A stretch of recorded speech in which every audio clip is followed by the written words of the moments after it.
Second college దేశవ్యాప్తంగా తీసుకున్నప్పుడు కూడా దీనికైతే టాప్ 10 ఇంజనీరింగ్ కాలేజీలో ప్లేస్ అనేది ఇస్తూ ఉంటారు. చాలా ఓల్డెస్ట్ కాలేజ్, మీ అందరికీ తెలిసిన college PSG college of technology Coimbatore 1951లో ఎస్టాబ్లిష్ అయింది. ఇది 87,000 రూపాయలు సంవత్సరానికి ఫీజుగా ఉంది. యావరేజ్ ప్యాకేజ్ వచ్చేసి 6.5 lakhs per annumగా ఉంది. Industry connected campus with huge alumni support అండి. ఎందుకంటే 1957 నుంచి ఇప్పటి వరకు ఇది వేలాది మంది విద్యార్థులను తయారు చేసింది. ఓకే, ఇక్కడ క్యాంటీన్లో కానీ వెళ్తే ఫుడ్, నేను పిహెచ్డి క్యాంపస్ విజిట్ చేసినప్పుడు మనకి ఇంజనీరింగ్ కాలేజీలో ఎలెక్టివ్స్ చూస్ చేసుకోవడం ఎంత కష్టమో, ఇక్కడ క్యాంటీన్ ఫుడ్ మెనూలో నుంచి ఫుడ్ చూస్ చేసుకోవడం కూడా అంత కష్టం. ఎందుకంటే అన్ని రకాలైనటువంటి variety of options PhD college of technology కోయంబత్తూర్లో మనకు కనిపిస్తుంది.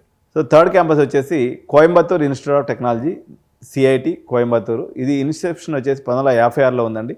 కాలేజ్ ఫీజు వచ్చేసి 50,000గా ఉంటుంది. యావరేజ్ ప్యాకేజ్ 5 lakhs per annumగా ఉంటుంది. రీసెర్చ్ ఫోకస్డ్గా ఉంటుందండి. గ్రీన్ క్యాంపస్, అకాడమికల్గా చాలా రిగ్గర్ ఉంటుంది. కానీ మన తెలుగు పిల్లల సంఖ్య ఎక్కడైతే తక్కువ ఉంటుంది, ఇది మీరు గుర్తుపెట్టుకోవాలి. క్యాంపస్ అనేది చాలా గ్రీన్గా ఉంటుంది. సో ఇది ఎన్విరాన్మెంటల్ ప్రొటెక్షన్ కోసం ఉన్నటువంటి కాలేజీ లెక్క చాలా బ్యూటిఫుల్ క్యాంపస్, గ్రీనరీ అయితే చాలా బాగుంటుంది. Coimbatore institute of technology Coimbatore.